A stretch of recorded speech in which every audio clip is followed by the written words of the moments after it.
E aí, pessoal, esporte científico na área. E hoje vamos comentar sobre o jogo de ontem na Copa do Mundo. Primeira fase de grupos da Copa do Mundo, que o Brasil ganhou de 3-0 do Haiti. E o título já demonstra aqui uma certa opinião do que eu penso sobre isso, que não foi tudo isso. Trago aqui para quem não conhece, o objetivo aqui do canal é trazer coisas que não estão sendo comentadas pelos grandes comunicadores, os grandes canais. E é isso que vou comentar aqui sobre essa partida. E saliento mais uma vez, o objetivo aqui não é exatamente fazer uma análise tática, que tem pessoas melhores que fazem isso, fazem uma tarefa muito melhor que eu. Sobre isso que eu vejo essas análises, inclusive antes de fazer alguns vídeos, ou como costume de vida. Então, o contexto, aqui essa imagem ficou bem borrada, porque eu creio que ela deve ter sido da época, né? Jogo de 2004, um jogo muito polêmico, assim, do ponto de vista das relações internacionais. Vamos analisar esse jogo, que não é o objetivo aqui no canal, Brasil e Haiti, mas que foi uma festa no país, né? E eu trago isso para falar sobre o contexto. Brasil, a seleção brasileira, é muito superior ao Haiti. Eu falei sobre Marrocos no primeiro vídeo, analisando aqui a estreia da seleção na Copa do Mundo. E eu coloquei que as coisas não são bem assim, para aqueles que pensam da superioridade do Brasil, que em relação ao Marrocos, superioridade extrema não existia, que as seleções eram muito parelhas. Contra o Haiti, essa situação é diferente. O Brasil era e é muito superior ao Haiti. Foi um jogo bem diferente daquele primeiro jogo que aconteceu contra a seleção de Marrocos. Só um adendo aqui, né, que eu tive que colocar, poderia fazer um vídeo sobre isso especificamente. Vou comentar sobre isso no final, um pouco de indignação. Um pouco disso vem dessa superioridade, se demonstrou pelo desleixo da imprensa brasileira na cobertura que não teve, né, sobre a seleção do Haiti. Só a ESPN, e saúdos a ESPN, inclusive aqui, né? Vou comentar mais no final essa questão, coberturas e comentários, mas aí é uma vergonha, né? Uma vergonha no caso para os jornalistas não fazer esse comentário. Mas tu mesmo está falando que o Brasil é muito superior ao Haiti. Sim, é muito superior, e isso não significa que não deva ter uma cobertura da seleção, inclusive porque a seleção do Haiti poderia surpreender a seleção brasileira. E aí sim, esses jornalistas estariam criticando a seleção, mas os mesmos não estariam nem sabendo sobre como joga a seleção do Haiti e outras coisas. Então, muita calma lá em algumas análises desses jornalistas dos grandes canais. E eu falei no vídeo contra o Marrocos que não existiria aquela grande admiração, até porque os jogadores muitas vezes jogam juntos. No caso de Marrocos, jogaram competições juntos. No caso do Haiti, eu diria que, olha, eu sei que são profissionais, todos ali eram profissionais, ninguém era jogador amador, alguns jogavam em grandes ligas, mas aqui eu vou dizer que já beira. Eu vi um comentário na Casa TV que eu sei que beira o fanismo, isso, dizendo que um preparador físico estava olhando para a seleção, o preparador físico do Haiti estava olhando para o Vinícius Júnior com uma certa admiração. Olha, eu não vou tanto com relação a isso, mas beira quase isso. Aqui a seleção do Haiti é muito inferior, gente. A gente não tem como negar isso. E aqui no grupo passam 3, né? Importante dizer isso. A grande chance do Haiti é o que fique fora. Então, isso antes todo mundo já pensava, já sabia disso. Então aqui o nível é muito menor. Esse é o contexto que o Brasil do contexto do jogo do Brasil contra o Haiti. Uma seleção muito superior contra uma outra que não tem tradições em Copa do Mundo. É a segunda Copa do Mundo do Haiti, se eu não me engano. Primeiro tempo. coisa que ninguém falou, incrivelmente, o Haiti ficou... Quando eu falo ninguém, as grandes análises, né? Quem fez análise tática viu isso. O Haiti ficou o primeiro tempo todo tomando bola nas costas. E eu faço até um parênteses, né? O Brasil tem que aprimorar aí a questão de atuação nos impedimentos. O Brasil teve 2 gols impedidos, que foram sim por muito pouco, mas o Brasil teve muitos jogadores impedidos. E eu acho que isso foi como é que eu vou dizer, a consagração, o erro do Haiti. Jogou com uma linha média que fez com que, enfim, né, o Brasil tivesse mais êxitos, mas alguns dos não êxitos do Brasil eu considero mais culpa da seleção brasileira que eficiência do Haiti. Então acho que é para ficar atento sobre essas questões. O Brasil teve muitos impedimentos, fora os 2 gols impedidos. Pontuei aqui, né, uma questão que está no debate internacional, no debate inglês principalmente, sobre as paradas de hidratação, que tem a ver talvez com comerciais, coisas assim. A Copa nos Estados Unidos. A minha questão é se isso vira tendência para o futebol sobre essas paradas. Mas 25 graus não tem justificativo para ter parada para hidratação. Não tem. Só eu saliento isso. Eu não sei como foi a temperatura nos outros jogos, nem se eu fiz questão de ver, principalmente após esse debate. E ainda sobre a temperatura, eu estava esquecendo o principal. Um dos pontos principais críticos da parada para hidratação foi o jogo do Brasil contra o Marrocos, pessoal. Porque realmente no debate internacional se comentou que o Brasil naquele momento estava jogando pior. O Ancelotti arrumou o time e o Vinícius Júnior teve aquela jogada e fez o gol. Ponto. Aí eu não vou analisar tanto sobre isso, aqui sobre o jogo da Haiti, mas não precisa de hidratação em jogos de temperatura com 25 graus. Eu sei que essa regra não deve ser quebrada em apenas um jogo, né, e eu teria que ver a temperatura média dos outros jogos, que eu não vi, mas se está essa temperatura, e eu acho que não está até. Mas nas outras Copas não foi assim. E sim, não é porque nas outras Copas talvez estivesse errado, que nessa realmente não deveria se consertar o erro. Mas eu tenho dificuldade para aceitar essa questão da hidratação que não tem o fundo comercial de marketing, né? Mas enfim, vão vir estudos logo, daqui a uns 2 anos vão ter estudos consistentes sobre isso. Mas para mim ainda o que prevaleceu foi a questão do marketing de propaganda, justamente pela cultura estadunidense, das propagandas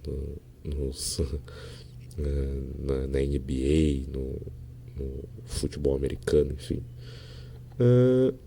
Primeiro gol, aqui a imagem que vocês estão vendo, polêmica sobre falta. Sim, temos que falar sobre isso. Falei aqui nesse canal sobre todas as regras, podem ver aí no canal. Inclusive, quem gostou, está gostando dos vídeos, pode se inscrever, comentar, curtir. Se quiser, não concordou com o vídeo, pode também comentar, explicar o porquê, tendo bons argumentos. Isso serve para melhorar os vídeos. Mas aqui na imagem, as imagens às vezes analisar a imagem friamente assim é ruim. Mas teve uma polêmica sobre a falta. Muitos comentaristas de arbitragem falaram que foi falta. Eu vou dizer assim, se fosse falta, se o juiz anulasse o gol, não seria errado. Então foi falta. Aí tem muita... O VAR, o padrão do VAR aqui, ele está sendo de deixar rolar, o padrão de alto nível de Premier League. Então ele não vai se meter num jogo como esse para anular um gol assim. E nem em outros jogos, não vai. Porque o zagueiro no fim, entre aspas, até dá um pouco de bobeira, se a gente for analisar. E ele toca primeiro na bola, é importante também dizer isso, o zagueiro toca primeiro na bola. Mas, todavia, entretanto, olha, se anulasse não seria errado. Então, não digo que o resultado da partida passou sobre isso, mas é necessário pontuar. Mas é um time muito superior, fez o primeiro gol só após um gol que poderia ter sido anulado. Segundo gol, roubada de bola. Mas isso é ruim? Não é. É um mérito da seleção brasileira. Mas fica a questão se aquela roubada de bola ocorreria contra uma grande seleção. Muito boa questão. E terceiro gol, outra vez jogando a bola nas costas. Trago aqui o primeiro tempo. Só ainda o parênteses, né? Eu imaginei que o resultado fosse 2 ou 3-0. Novamente acertei. E não é preciosismo. Estou acertando muitos placares quanto a vitória e empate. Continuo acertando, mas nunca dos placares. Misteriosamente, eu acho que os únicos jogos que eu acertei exatamente o placar foram os jogos da seleção brasileira. Mas trago aqui para o primeiro tempo, o Brasil teve um volume de jogo muito, muito maior, coisa que era esperado e de certa forma até obrigação da seleção brasileira. Mas quanto aos gols, eu acho que o Brasil não foi. Eu considerei melhor a jogada dos gols anulados do que os gols concretizados. Porque a jogada dos gols anulados me pareceu que teve mais uma questão mais tática do que uma questão de roubada de bola, de falha individual ou de jogada de bola nas costas com uma defesa fraca. Então, acho que isso é uma coisa para se analisar e que não está sendo falado. No segundo tempo, o Brasil não dá para reclamar tanto, porque o Brasil foi para administrar e estava certo. Não precisava fazer 7. Não teria o porquê. Até porque em questão de saldo de gols, com 3-0, o Brasil está liderando o grupo. Então, não vejo sentido nesse quesito do Brasil, vamos dizer assim, forçar um resultado a mais. Não teria o porquê. Então, aqui no segundo tempo, a análise tem que ser meio ponderada. E aí entra uma coisa que foge dessa ponderação. O Marquinhos teve um erro no segundo tempo que poderia ser fatal contra outra seleção. Porque tá até que não corrigiu seleção. Por quê? Porque, enfim, muito difícil o Brasil ter outro jogo, mesmo contra a Escócia, ganhando de 3-0. Vai ser 2-0, 1-0 no primeiro tempo. E aquele erro que o Marquinhos teve de bola ali na zona da área, cruzando errado, praticamente uma bola naquela zona, contra uma grande seleção, contra um grande jogador, poderia ser fatal, que é empate o jogo no início do segundo tempo e, enfim, ou tá 2-0 e toma 1, e podia mudar toda a situação. Então, mesmo analisando que o Brasil veio com outra proposta no segundo tempo, estava certo sobre isso, é de se tomar cuidado sobre essa questão. O Haiti girou pouco a bola. Não achei taticamente o time girou muito pouco a bola. Queria às vezes arriscar de fora da área e não conseguir. E por fim, que bom que o Endrick entrou, pessoal. Que bom. Porque aqui tá alguém que até defende o Endrick como titular. Eu digo que talvez esses gols do centroavante brasileiro talvez ofusquem algumas coisas. Mas o Endrick fez o gol, sim, um gol anulado. Mas fora isso, o Endrick não apareceu, né, pessoal? Então, aí não é menosprezar o menino, que tem sim muito futebol, mas o fato é que Copa do Mundo tem outras coisas envolvidas, inclusive pressão psicológica. E eu não digo nem que ele não esteja preparado para isso, porque ele me pareceu bem tranquilo, mas ele não teve uma grande participação no segundo tempo. Eu repito, né? Também é ruim de analisar isso, porque a seleção brasileira veio com outra proposta, e insisto mais uma vez, corretamente. Considerações, assim como o título, o resultado não foi tudo isso. Não foi tudo isso e, sim, temos que se falar. Vinícius Júnior vem fazendo uma boa Copa até o momento. Não falei, mas para mim foi destaque na partida. Falaram muito do Paquetá, não acho que foi tudo isso. O Brasil melhorou muito, mas muito, muito taticamente. Mesmo contra o adversário fraco. Sim, foi contra o adversário fraco, mas se não melhorasse taticamente, podia ser o adversário fraco e não ser vista essa evolução tática. Se conseguiu ver uma evolução tática. A questão é se ela vai funcionar contra uma seleção mais forte. E talvez o jogo contra a Escócia mostre isso. E por fim, eu trago aqui no canal a ideia de trazer coisas que ninguém vem trazendo, de hegemonia, hegemonicamente não vem trazendo. Porque o jogo passado eu meio que variei, porque deu umas falhas ali na Casa TV, creio que por causa da minha internet até, e fui um pouco no Globo Esporte. Eu gosto do Júnior, por exemplo. Quando eu cheguei, misteriosamente até falando bem dele, mas estava pigarreando. Mas ele faz bons comentários, mas pouco apareceu depois. Mas assim, eu queria ver, inclusive, da Sport TV, mas aí teria que ser pago, né? E eu acho que com opções grátis que nós temos, pagar não é uma boa coisa, né? Uma coisa bem pensada, assim, vai contra muitos princípios meus. Mas os comentaristas dos jogos estão muito aquém. Muito, muito aquém. Estou achando muito fracos os comentários dessa Copa do Mundo, seja na Casa TV ou na Globo. Muito, muito fraco.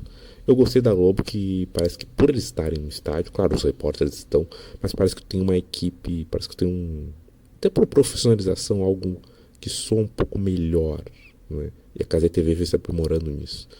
Mas ainda assim, muito clubista. Por exemplo, ninguém falou do primeiro gol do Brasil, sobre a questão da falta. Na Casa TV se passou. Eu não posso ir na Globo porque eu não vi todo o jogo lá, né? Eu vi só um pedaço do primeiro tempo. Mas a Casa TV se passou ileso, ninguém comentou. O que eu acho grave.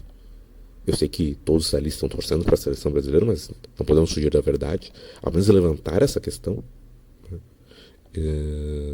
Foram muitos torcedores, tanto o narrador quanto os comentaristas da Casa TV, que eu entendo.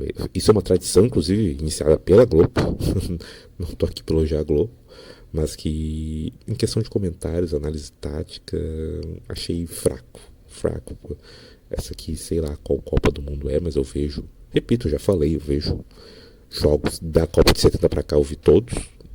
Não todos de todas as Copas, mas vi os grandes jogos de todas, né, dessas Copas do Mundo. Em muitos vou trazer aqui as análises. Alguns eu já trouxe aqui e achei que deixou a desejar. Mas é isso, pessoal. Até mais. Sigamos vendo os jogos da Copa, os jogos da seleção. Aproveitar esse grande torneio do esporte, não só do futebol. E é isso. Até mais.